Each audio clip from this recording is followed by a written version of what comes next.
Got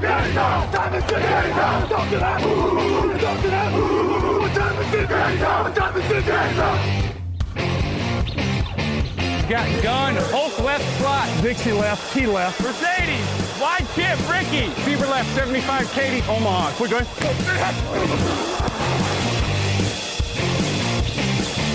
Last play of the game. Who's going to win it? Luck rolling out to the right. Dumps it up to Donnie Avery. Good! Goal line! Touchdown! Touchdown! Touchdown! Touchdown!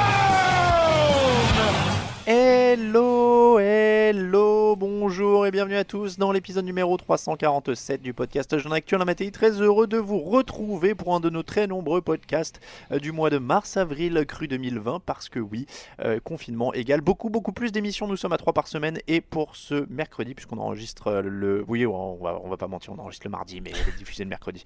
J'allais dire ce mercredi mais j'aime pas mentir, tu vois, même comme ça. Bon bref, je suis avec Grégory Richard. Bonjour Grégory. Salut Alain, bonjour à tous. Allô Paris, comment allez-vous? Oh bah écoute, bien. Il fait beau mais froid. Je sais pas comment ça se passe chez toi, mais... pas de fièvre, tout va bien. Pour l'instant, non, on touche du bois. Pour l'instant, Bon. ça va et on souhaite le meilleur également pour tous nos auditeurs, bien entendu. Exactement, et n'oubliez pas, restez chez vous. C'est pour ça qu'on fait plein d'émissions, c'est pour rendre le confinement un peu plus agréable. Et encore une fois, on compatit, hein, je tourne en rond. Je disais avant d'enregistrer à Grégory que je commençais un petit peu à en avoir marre et que j'étais à ça de commander un vélo d'appartement tellement j'ai les fourmis dans les jambes. Donc, les podcasts draft, c'est reparti. Alors, on a fait le top 15 la dernière fois, mais là, on rentre vraiment dans le vif du sujet. Et comme on a décidé de vous offrir plus de contenu, on fait un épisode par poste. Je crois que les autres années, on faisait 2 posts par émission, grosso modo, puisqu'on faisait 4 Oui, émissions. c'est ça. On a fait un podcast attaque, un podcast défense. On a fait 2 podcasts attaque, 2 podcasts défense. On sort l'arsenal lourd, on va dire, cette année. Toujours plus de contenu, donc on commence par les quarterbacks, bien évidemment, parce que c'est glamour. Les 5 meilleurs, les énigmes, les bonnes affaires, c'est comme ça que ça va se passer. Alors la construction des podcasts par poste changera parfois, c'est selon les inspirations de Grégory et selon ce qu'il jugera pertinent, en tout cas pour les quarterbacks et pour les running backs aussi que vous aurez vendredi. Ce sera cette construction-là, mais encore une fois, ça peut changer, et sans plus attendre, on va rentrer dans le vif du sujet, juste après un jingle.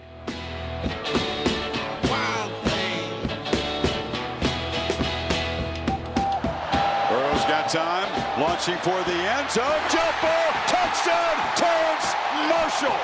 It's a trifecta that very few have achieved. Win the Heisman, perfect season, national championship.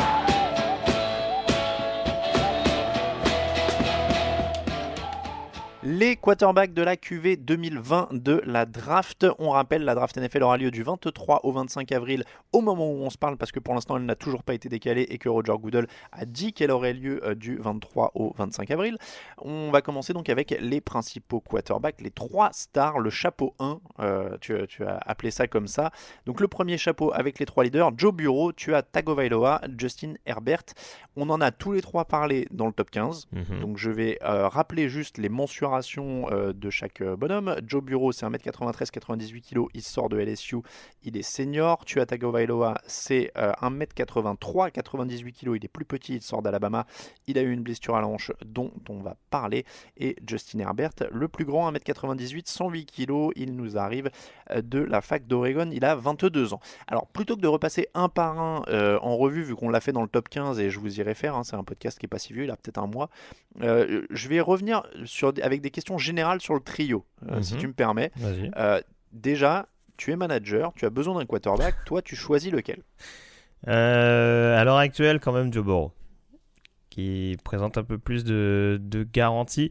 Je vais le dire en amont, si je peux me permettre une petite introduction. C'est vrai que c'est une classe très particulière parce qu'il y a quand même pas mal de profils assez intrigants, mais il y a aussi beaucoup de joueurs qui ont eu, on va dire, des soubresauts, si je peux parler ainsi. C'est-à-dire qu'ils ont eu une saison totalement différente de la précédente, que ce soit dans le positif ou dans le négatif. Il y a beaucoup de cas de figure comme ça. Joe Burrow en fait partie, parce qu'il y a eu une saison 2018, on l'a dit, qui a été quand même assez, on va dire, quelconque. Et une saison 2019 où il a vraiment explosé, record même du nombre de passes de touchdown dans l'histoire du college football, ce qui n'est pas rien. Bien entendu, le Heisman Trophy et le titre universitaire pour les Tigers dans la foulée. Donc voilà, il a vraiment développé, comme je le disais lors du précédent podcast, vraiment mis en avant ce côté vraiment confiant, cette rapidité d'exécution qui est toujours bienvenue pour un quarterback en NFL, ce sens de l'improvisation également, avec de nombreuses séquences où il a vraiment impressionné. Il a démontré une certaine mobilité, une capacité à prolonger les jeux de manière efficace. Donc très franchement, que ce soit d'un point de vue santé par rapport à Tagovailoa, ou on va dire d'un point de vue purement confiance par rapport à Justin Herbert, j'aurais tendance à aller plutôt vers le quarterback de Bâton Rouge. On l'a dit, donc je me suis gouré de fiches, c'est pour ça que j'étais en train de me perdre. Qui a le meilleur bras? Je reste sur les comparaisons entre les trois. Justin Herbert a quand même un bon bras. Peut-être Ok. le meilleur bras des trois, je pense. Justin Herbert. Alors, j'ai l'impression que c'est un peu ça. Sur les qualités physiques, c'est Herbert. Sur l'intelligence de jeu, de ce que tu m'avais dit la dernière fois, c'est Tagovailoa. Mais Bureau, c'est un peu le meilleur mix, quoi. Oui, c'est ça. C'est un bon mélange. C'est des choses qui font que... Enfin... oui, non, voilà, ça veut pas dire que forcément, même si Herbert a les attributs physiques et Tagovailoa a ce QI assez développé, voilà, Burrow a peut-être pas au sommet de ces catégories-là, mais il a vraiment tout un ensemble de choses, notamment, je le répète, cette rapidité d'exécution qui est toujours importante, surtout quand on a une ligne un peu poreuse. On sait qu'il est quand même annoncé avec insistance en tant que numéro 1 chez les Bengals, que la ligne offensive c'était pas forcément l'attrait principal de Cincinnati l'année dernière. Donc c'est vrai que c'est des qualités, des facultés qui peuvent être importantes à mettre à son crédit, et en effet c'est sans doute le plus complet des trois, malgré des paramètres qui sont peut-être plus importants chez d'autres joueurs. Meilleure jambe, mobilité, on mise sur qui? Ah, alors ça c'est une excellente question. Parce que c'est important maintenant. Bah oui, d'emblée je t'aurais forcément dit Tagovailoa, sauf que forcément la donne a changé avec sa blessure à la hanche. Ça c'est forcément le principal point d'interrogation qui concerne le quarterback d'Alabama, même si voilà, il a un bras et encore une fois une capacité, une gestion intéressante de la poche qui lui permettent forcément de jouer sur d'autres qualités, mais voilà, on sait que la mobilité c'était quelque chose qui était important pour lui quand il jouait du côté d'Alabama, même s'il l'utilisait quand même à mauvais escient, parce qu'il a notamment expliqué de nombreuses blessures, donc à la limite qui reste dans la poche, c'est peut-être pas une mauvaise chose pour lui. Après, pour revenir à ta question, d'un point de vue mobilité, je dirais quand même là encore Justin Herbert, qui a montré notamment une faculté à lancer en mouvement, encore une fois à prolonger des jeux à la course s'il y avait besoin de le faire, avec des formations un peu adaptées. Je pense notamment encore une fois à ce Rose Bowl contre Wisconsin, qui n'est pas l'une des plus mauvaises défenses du college football, où il marque 3 touchdowns, et c'est pas que des positions goal line, il va vraiment les chercher au sol. Donc voilà, c'est d'un point de vue mobilité, j'irai encore vers le quarterback d'Oregon. Niveau mental, on avait parlé un petit peu de Justin Herbert dans l'émission précédente, qui avait eu des reproches un petit peu que tu trouvais pas justifiés. On est sur 3 quarterbacks solides. Oui, Justin Herbert, je l'avais dit, en fait le principal point d'interrogation, c'est vraiment le côté... Oui, c'est d'un point de vue mental, dans le sens où, encore une fois, c'est un joueur qui peut prendre feu sur pas mal de séquences. C'est pour ça que je me dis que c'est peut-être pas un joueur qui va réussir d'emblée en NFL, mais si on lui laisse vraiment du temps, je pense qu'au bout de 2-3 saisons, ça peut vraiment être un franchise quarterback très intéressant, parce que il a des moments où il va prendre feu, comme il y a des moments où il va s'éteindre complètement. Et ça, pour le coup, on l'a pas vraiment ressenti chez Joe Burrow, même si on le juge notamment sur la saison 2019, on l'a pas forcément ressenti chez Joe Burrow, et pas non plus chez Tua Tagovailoa. Donc ça, c'est sûr que c'est un point d'interrogation majeur concernant le joueur des Ducks. Alors, quelle est l'équipe idéale pour chacun de ces joueurs? Il faut rentrer aussi là-dedans, tu l'as dit, les Bengals. Alors, non, mais parmi ceux qui ont des choix hauts, hein, on va pas évidemment faire tout le monde et s'il y a des quarterbacks en place, mais en gros, on voit Joe Burrow numéro 1 pour les Bengals. Est-ce que c'est justifié? Est-ce que tu verrais, je sais pas, Tagovailoa mieux? Alors, précisons, tiens d'ailleurs, depuis la dernière émission, tu as Tagovailoa, semble aller mieux au niveau de sa hanche. Ce matin, on a même publié dans le petit déjeuner le fait que apparemment les médecins lui donnent le feu vert et qu'il est aussi incroyable que ça puisse paraître après une fracture de la hanche il y a 5 mois, mais il a l'air d'être prêt. Voilà, il est prêt sans limitation. Après, ce qui fait un petit peu peur, forcément, c'est que le contexte actuel fait que forcément, il n'y aura pas forcément des tests aussi poussés que les précédentes années de la part des équipes NFL, et c'est ce qui commence à faire un peu peur.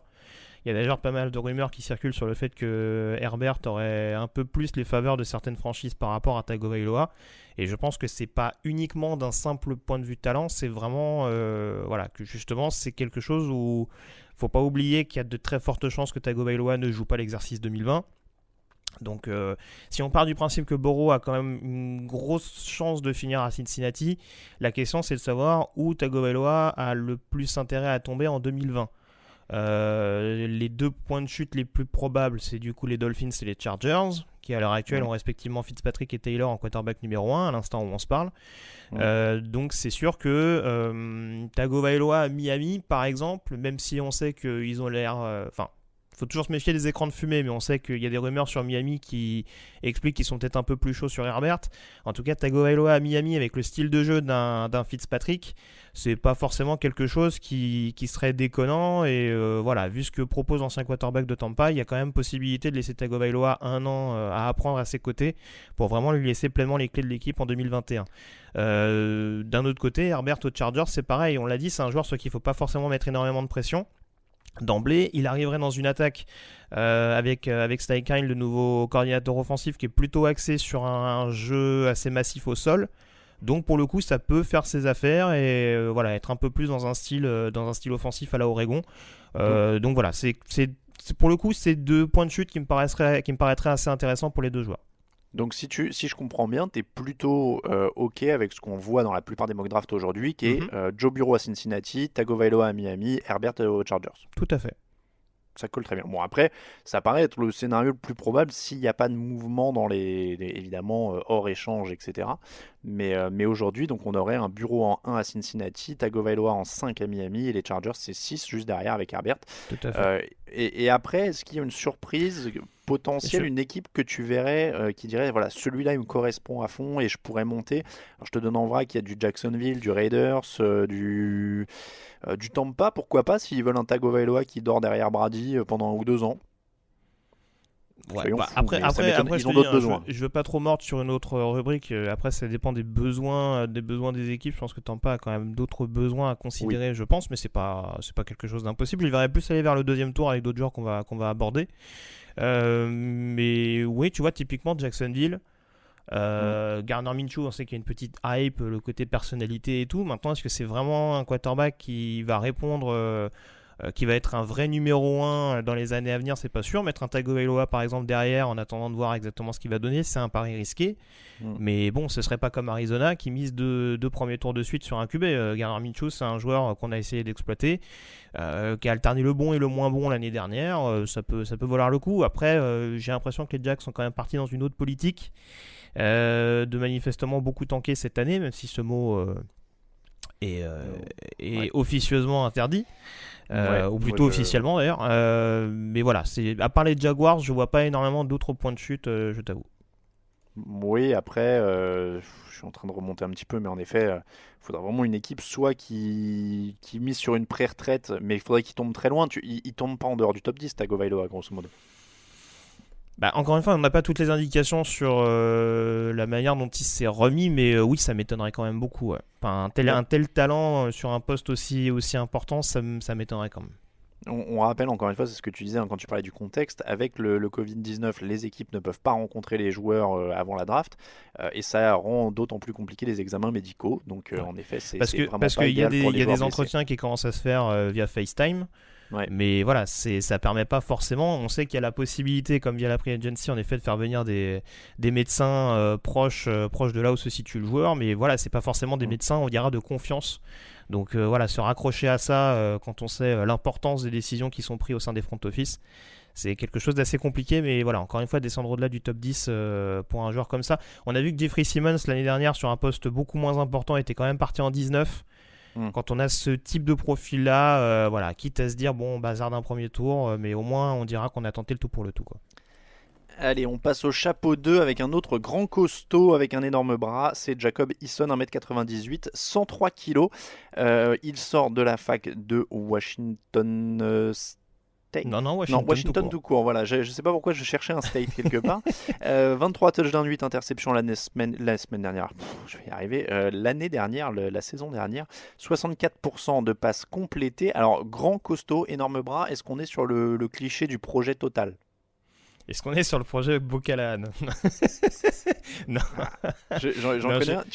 Est-ce que tu as. Non, tu m'as dit que tu n'as pas écouté l'émission de lundi, mais justement, on parlait de faire éventuellement un live draft day. Je te rassure, j'ai vu des messages passer sur le chat interne, je sais que c'est dans les tuyaux. Mais voilà. Non, mais bon, c'est vraiment pour le côté. Voilà, c'est pour taquiner parce que, bon, Jacob Eason, ça reste un projet relativement intéressant. Parcours assez atypique au niveau du college football. Joueur qui est notamment sorti. Recrue importante sortie du lycée, recruté à l'époque par Georgia, qui a fait une saison avec les Bulldogs, qui, il me semble, pour des soucis de blessure notamment, a perdu sa place au profit de Jake Fromm, dont on parlera tout à l'heure. Voilà, une année off, et du coup la dernière saison 2019 du côté de Washington, où bon, c'était intéressant. Maintenant, est-ce que c'est suffisamment flashy? Parce que des fois, je le vois sur des premiers tours de draft, de mock en l'occurrence. J'en suis pas encore persuadé. Encore une fois, tu l'as dit, il y a des outils qui plaisent. C'est-à-dire qu'il y a de la taille, il y a un bras qui est canon, il y a un placement qui est quand même assez intelligent et intéressant dans la poche. D'un point de vue menace profonde, encore une fois, de par le bras et mine de rien sa vision de jeu, c'est un joueur assez intéressant à ce niveau-là. C'est plus dans les zones intermédiaires qu'il pose question, avec du coup une précision qui laisse à désirer. En fonction des cas, il va suralimenter, sous-alimenter, c'est un peu délicat. Et il y a une gestion du mental également qui pose question, avec un sens des responsabilités. Que ce soit du côté de Georgia ou de Washington, il est tombé sur des attaques qui étaient beaucoup plus axées sur le sol. Donc où il n'était pas forcément le principal dépositaire de l'attaque, ça dépend ce que tu veux en faire du coup en NFL, mais pour être vraiment un top quarterback, ça m'interroge. Si tu veux, j'aime pas ce jeu-là des comparaisons, mais il faudrait pas qu'à terme, dans ce style de jeu uniquement, je parle, il devienne un Joe Flacco, c'est-à-dire un joueur vraiment impressionnant sur la menace profonde, mais qui dans le jeu entre guillemets plus classique pêche un petit peu trop. Donc voilà. D'ailleurs, oui. Tu dis classique parce que j'ai vu justement qu'il était grand, costaud, mais pas spécialement mobile en plus. C'est pas un phénomène physique. Par rapport aux trois premiers dont on parlait, la mobilité, c'est pas. Après, il peut se déplacer, mais il n'a pas une fluidité de déplacement énormissime. Et encore une fois, c'est pas ce qu'on lui a demandé en l'occurrence du côté de Washington. Quel niveau de la draft ça le situe du coup? Pour moi, c'est le deuxième, troisième tour. Je le vois vraiment peut-être dans la deuxième partie du deuxième. Je pense qu'il y a vraiment une équipe qui aime bien. Tu parlais de Tampa tout à l'heure. Voir Jacob Eason à Tampa pour être formé derrière Tom Brady, c'est pas quelque chose qui m'étonnerait pour les Bucs. D'accord. Il a le potentiel. Donc toi, tu crois qu'il a le potentiel pour être opérationnel un jour? Je pense que ça peut être un très bon game manager. Parce qu'il y a forcément cette distinction à faire quand même. Après, encore une fois, pour être un top quarterback, c'est possible. Tout est question de coaching staff. Je prends l'exemple de Tampa. S'il tombe avec Bruce Arians, avec le bras qu'il a, ce serait peut-être pas déconnant. Et je pense qu'à terme, il y a moyen éventuellement qu'il donne quelque chose. Après, c'est quand même un projet au moins à moyen terme. On passe à Jalen Hurts, qui est le 5e nom sur cette émission. Alors Jalen Hurts, c'est un peu le contraire de Jacob Eason. Il fait 1m88, 102 kg. Lui, il n'a pas un gros bras. J'ai lu qu'il n'était pas forcément toujours précis. Alors qu'est-ce que tu lui trouves pour le mettre en 5e position? Alors, je vais l'expliquer parce que il y a des gens dont on va parler dans les énigmes qui auraient pu être dans le deuxième chapeau. Jalen Hurts et pas forcément quelque chose qui rassure d'emblée. Après, globalement, on sait à peu près ce qu'on va avoir avec ce type de joueur-là. Je parlais d'un profil de game manager pour Jacob Eason. J'ai du mal à voir Jalen Hurts dans un autre profil que celui de game manager. Il y a beaucoup de comparaisons qui reviennent sur Tyrod Taylor et ça me paraît assez justifié. C'est vrai qu'il a en effet une capacité à punir les adversaires au sol. C'est un excellent athlète, il n'y a pas de sujet là-dessus. Intéressant sur les zones intermédiaires, et là par contre en l'occurrence contrairement à Jacob Eason, dans le jeu profond c'est beaucoup plus délicat. Oklahoma où il a fait son cursus, parce que c'est aussi un autre joueur transféré qui a commencé à Alabama notamment. Oui. Il s'est fait piquer sa place par Tagovailoa. Exactement. Et du coup, donc, il a atterri à Oklahoma en 2019. Les Sooners qui avaient un jeu vraiment très explosif, très aérien et très vertical, avec notamment les deux Heisman Trophy, Baker Mayfield et Kyler Murray, a quand même dû adapter son cahier de jeu pour lui de par les lacunes qu'il représentait quand même dans ce registre-là. Donc c'est vrai que c'est quelque chose qu'on peut difficilement occulter. Mais voilà, c'est un joueur solide. Franchement, mentalement, avec les... on dira les remises en question qu'on a émis à son sujet. Voilà, c'est un joueur qui a vraiment un gros mental là-dessus. Donc je me fais pas de doute sur le fait qu'il pourra intégrer une équipe NFL, voire être un très bon numéro 2. Voilà. Après, pour être un top quarterback, c'est un peu compliqué. Il a en plus une sécurité du ballon qui pose un peu question.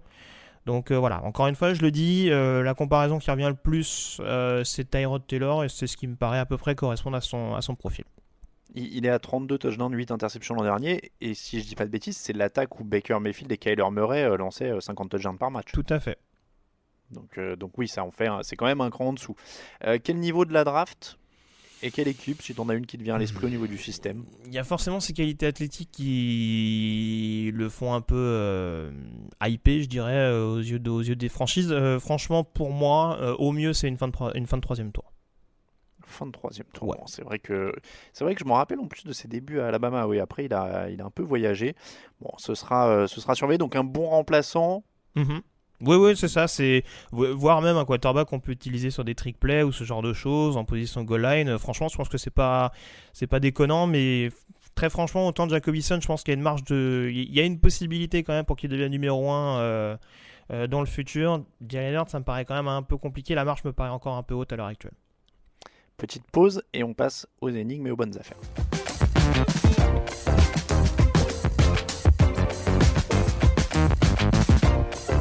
Hey, this is David Carr, and you're listening to the Touchdown Podcast. Enjoy the show.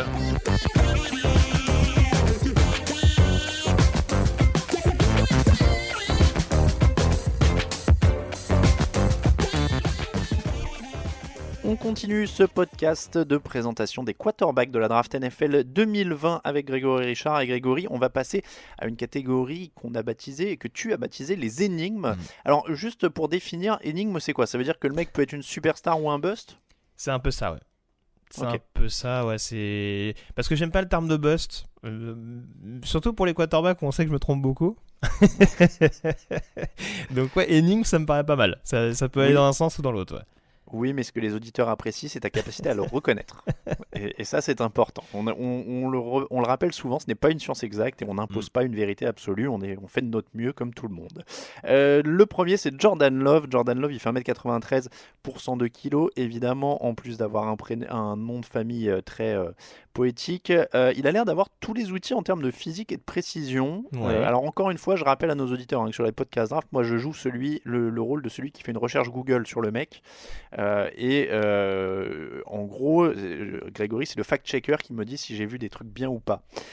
Donc, il a l'air d'avoir tous les outils en termes physique et précision. C'est plus au niveau de la lecture du jeu qu'il semble y avoir des soucis.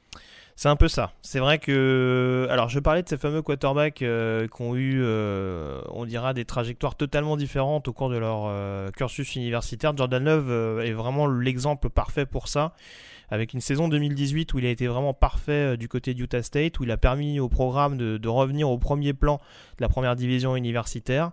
Et une saison 2019 où il y a eu un changement de coaching staff, où il y a eu pas mal de départs en attaque. Je pense notamment au running back Darwin Thompson qui était chez les Chiefs l'année dernière.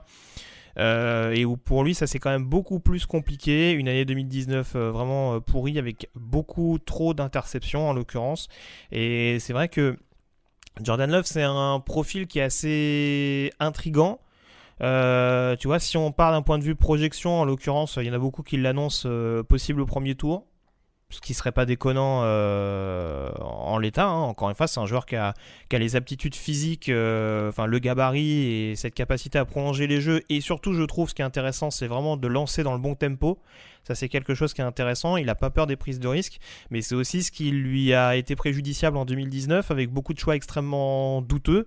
Justement, tu le disais, de par une lecture un petit peu bâclée et aussi de par une certaine précipitation sous la pression, une pression qu'il a beaucoup plus ressentie en 2019 que l'année d'avant. Donc du coup, ça interroge. Est-ce que Jordan Love, c'est vraiment un quarterback capable d'être titulaire d'emblée? Pour moi, rien n'est moins sûr. On va reprendre le jeu des comparaisons. C'est sans doute lié au fait qu'il joue avec un numéro 10 et qu'il joue avec un maillot bleu du côté d'Utah State, mais il y a beaucoup de comparaisons qui reviennent sur Colin Kaepernick. Ça me paraît pas déconnant, très franchement. Après, la question, c'est encore une fois sa marge de progression et sur quel profil on va tomber. Est-ce que c'est vraiment son année 2018 qui était énorme et derrière, bon, il est rentré un petit peu dans le rang, ou est-ce que c'est vraiment le fait d'avoir eu un environnement un peu néfaste l'année dernière qui a fait que du coup, bon, il a joué un peu contre nature et il a peut-être pas optimisé l'arsenal à sa disposition. C'est là encore, ça va être, c'est une autre sorte de voir exactement ce qu'on est prêt à investir pour aller chercher un joueur de cette trempe-là. C'est marrant, j'avais lu une comparaison avec Blake Bortles. C'était reçu, du coup, elle est moins. Oh, bah, peut-être Bortles avait une certaine mobilité également, ça peut, mais bon, tu préfères Bortles ou Kaepernick? Je crois que t'es plus Kaepernick. Ouais, plus Kaepernick. Au moins il servira à quelque chose en dehors du terrain, c'est déjà ça.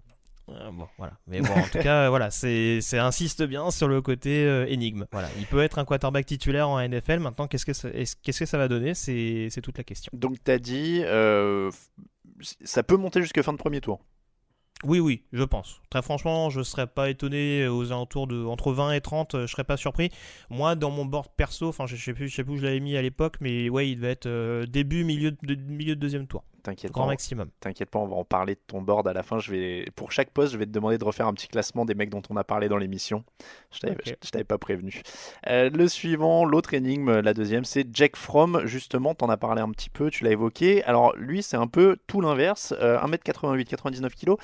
De ce que j'ai lu, c'est l'inverse. C'est excellente prise de décision, bon timing, intelligence, mais bras limité, pas très mobile, pas très grand. Ouais. Alors, c'est une énigme dans le sens où... Alors, c'est moins une énigme que Jordan Love, pardon. Dans le sens où Jake Fromm, malgré tout, il est un peu sur une pente glissante et descendante ces dernières années du côté de Georgia. On l'a dit, il avait pris la place de Jacob Eason à l'époque du côté d'Athènes. Et c'est vrai qu'on a du mal à en voir autre chose ces derniers mois qu'un simple profil de game manager. En effet, il y a quand même une certaine intelligence de jeu, il y a un bon placement notamment dans les zones intermédiaires. C'est un joueur qui est pas vraiment réputé pour prendre une grosse prise de risque, mais en même temps, tu l'as dit, vu sa qualité de bras et vu sa lecture notamment sur le jeu profond qui laisse un peu à désirer, vu le style de jeu également de Georgia, hein, parce qu'on va pas se mentir, c'était quand même un jeu qui était essentiellement axé sur le sol. Ça lui a pas forcément permis de se développer réellement, mais ça légitime pas, on dira, certaines failles mentales qu'on a pu constater, une certaine lenteur au niveau du lancer, et ce malgré l'énorme ligne offensive qu'il avait. Je pense notamment, si certains veulent voir ces matchs, les deux matchs contre LSU et contre South Carolina, c'est des matchs où limite il perd le match tout seul, j'exagère. Celui contre LSU, bon, il joue contre le rouleau compresseur, mais celui contre South Carolina, Georgia ne doit jamais le perdre s'il n'y a pas les 3 interceptions de Jake Fromm. Donc voilà, encore une fois, là on est vraiment dans le profil vraiment pur projet. Il ne faudra pas attendre quelque chose de lui dès la première année, et je pense que c'est quand même beaucoup dépendant du coaching staff dans lequel il va tomber. S'il tombe dans un coaching staff où le poste de quarterback n'est pas la priorité, il ne faudra clairement pas s'attendre à une amélioration et une progression significative dans les années à venir. Quel niveau de la draft? C'est un peu comme Jalen Hurts, je dirais fin 3e, début 4e en l'état actuel des choses. C'est quoi le meilleur scénario du coup pour son développement? Parce que justement, avec ce que j'avais lu sur lui, moi je m'étais imaginé que c'était un peu Chad Pennington, tu vois, genre... Pas le meilleur bras, pas le meilleur machin, mais intelligence de jeu. Le meilleur scénario, dans quel coaching staff je le verrais bien tomber? Non, mais je veux dire, quel joueur il deviendrait dans le meilleur des cas, quoi. Tu veux une comparaison? Ouais.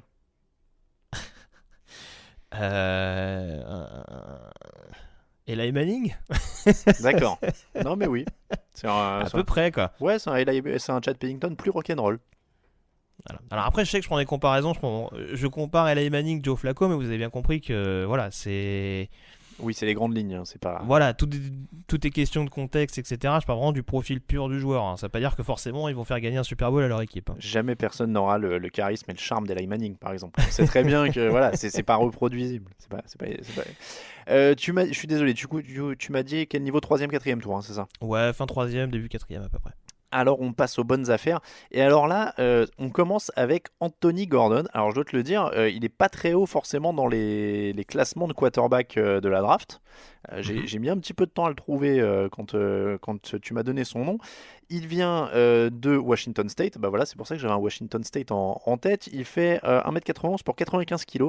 Et alors, j'ai trouvé un article formidable, je crois que c'était Bleacher Report, j'espère que je dis pas de bêtises, qui l'appelle The Next Minshew.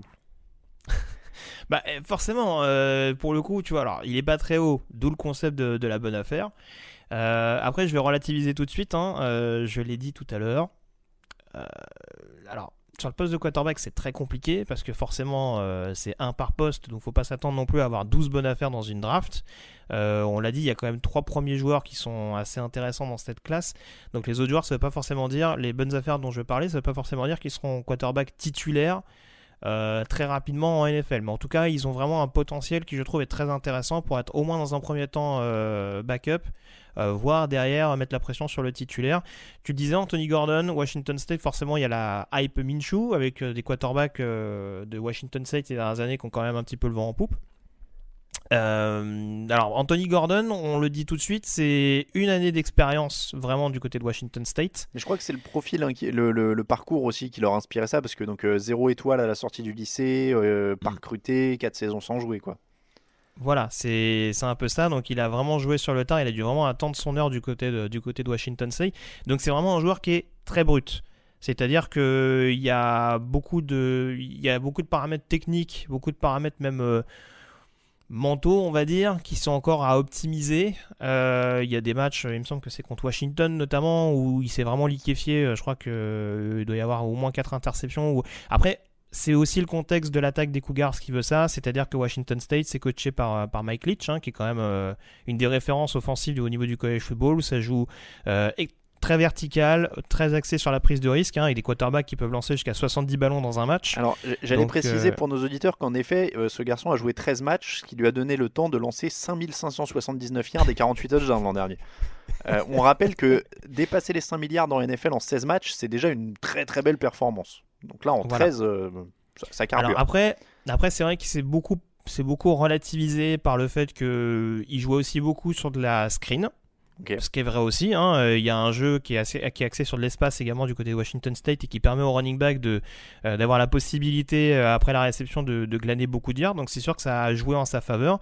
Maintenant on sait que le jeu en screen c'est de plus en plus utilisé en NFL et Anthony Gordon est un joueur qui est parfaitement capable de se débarrasser vite du ballon, notamment par le biais de running back. Donc s'il a un running back solide à ses côtés, c'est pas quelque chose qui va poser problème. Il a un bras qui est correct, même s'il n'est pas extraordinaire, mais comme je le disais, il y a quand même un enthousiasme qui est un petit peu à contenir. Ce côté YOLO où faut absolument lancer un ballon parce que du coup c'est trop fun. Voilà, faut essayer vraiment de le canaliser un peu. Si je prends la comparaison, c'est un peu un anti-Jake Fromm.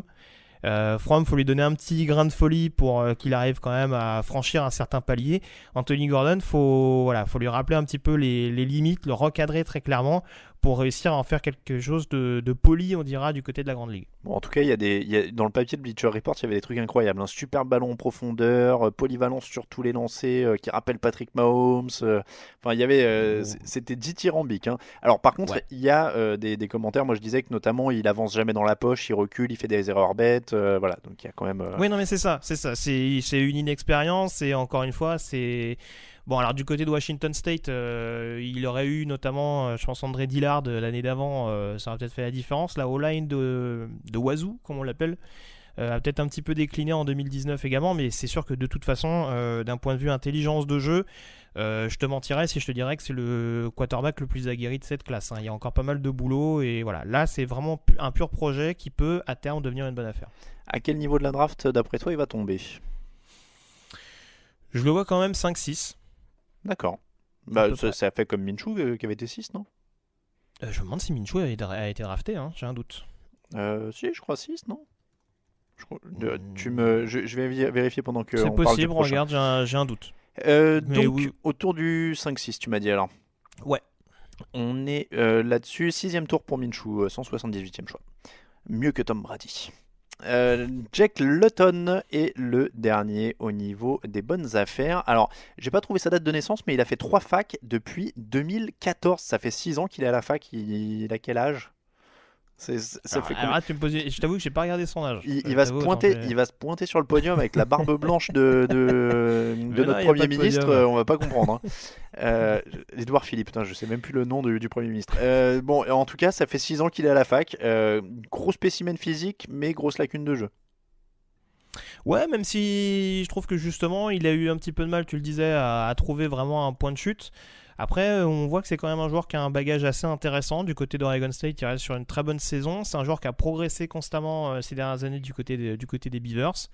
Et je trouve, là, c'est un terme qui revient beaucoup. Encore une fois, je suis désolé, mais voilà, c'est un game manager, on va dire, qui joue très juste.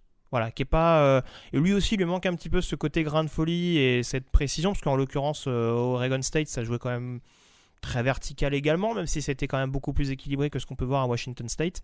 Voilà, c'est aussi un joueur qui, en étant canalisé, sachant que lui, pour le coup, a quand même une intelligence de jeu assez notable. Je pense qu'il y a quand même pas mal d'outils, on dira, à disposition des coachs pour en faire un joueur intéressant. Et c'est un joueur qui, on l'a vu sur certains matchs, peut prendre feu sur certaines séquences. Donc vraiment, avec le plein de confiance et encore une fois, ce côté... un peu moins foufou et je sais pas comment dire ça, voilà, peut-être avec un environnement un peu plus structuré, ça peut être vraiment un joueur assez intéressant. Et en tout cas, c'est un nom qui n'était pas du tout considéré il y a quelques mois et qui commence à grimper un petit peu. Là, à l'heure actuelle, je pense qu'il est aux alentours du 6-7e tour. Je ne l'ai pas précisé, c'est un beau bébé, hein, 1m98, 104 kg Oui. au niveau des mensurations. On est sur du costaud. Il peut les bouger, cette carcasse, ou pas? C'est pas sa faculté première. Ouais, bon, c'est Je juste. le cache pas. Je vérifie maintenant pour tous, parce qu'on l'a déjà dit dans plusieurs émissions au fil de l'année, qu'il faut que les quarterbacks puissent bouger un minimum maintenant. Et que Oui, ça oui, rentre non, dans les c'est standards. sûr. Voilà, c'est sûr que maintenant, il faut quand même être capable de prolonger les jeux suffisamment. Mais franchement, dans la poche, Jack Luton, c'est quand même assez solide. Voilà, c'est pas un joueur qui part à l'aventure, qui se retrouve sous pression facilement. En tout cas, c'est pas l'impression que j'en ai eu en voyant ces matchs du côté d'Oregon State. Et tes bonnes affaires, là, que ce soit Gordon ou Luton, dans une situation un peu rock'n'roll où ça se blesse devant, etc., ils pourraient faire des trucs la première année, comme un Minshew par exemple, dont on parlait.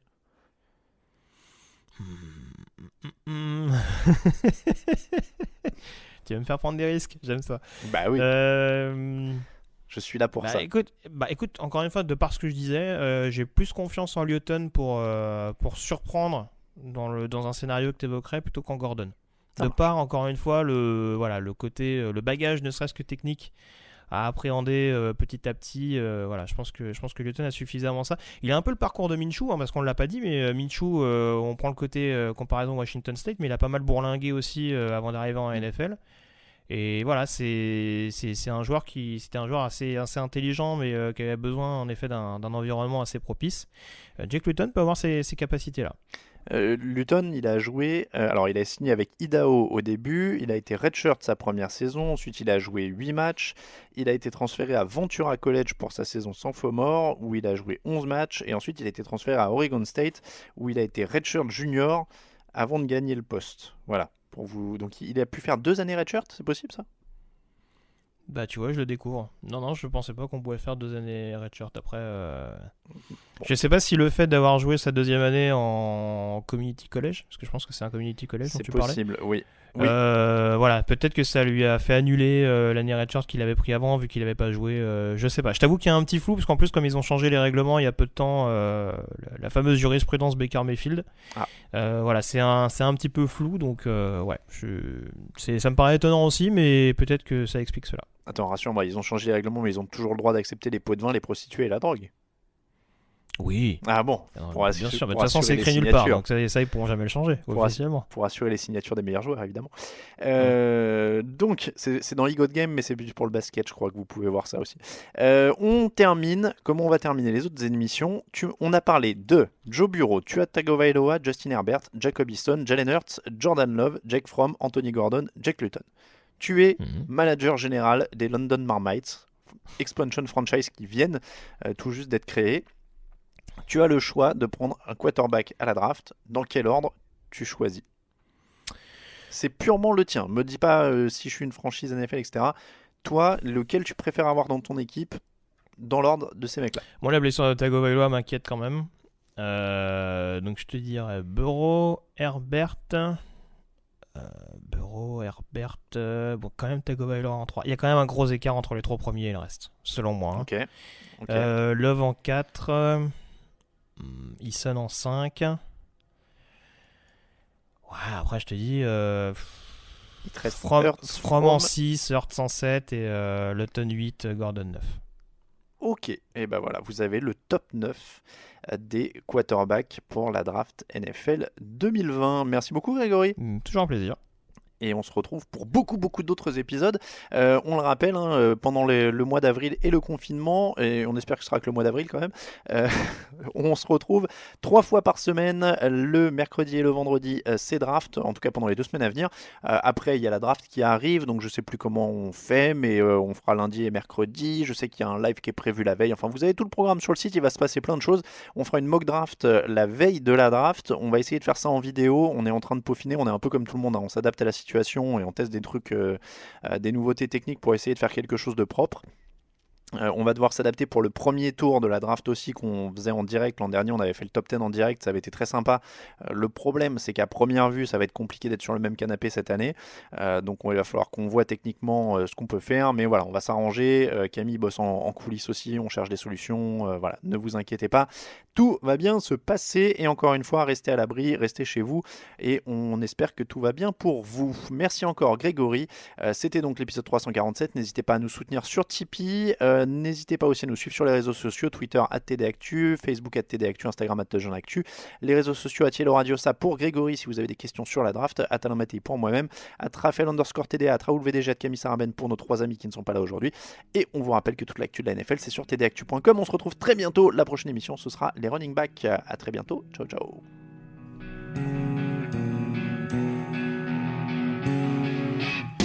Les meilleures analyses, fromage et jeux de mots, tout sur le foutu est en TDActu. Le mardi, le jeudi, tailgate au risotto, les meilleures recettes dans TDActu. Fumble pour JJ Watt, Bismuth pour Marshall Lynch, Rocas Global Beckham, Tom Brady quarterback, calé sur le fauteuil, option Madame Irma, à la fin on compte les points et on finit en requin.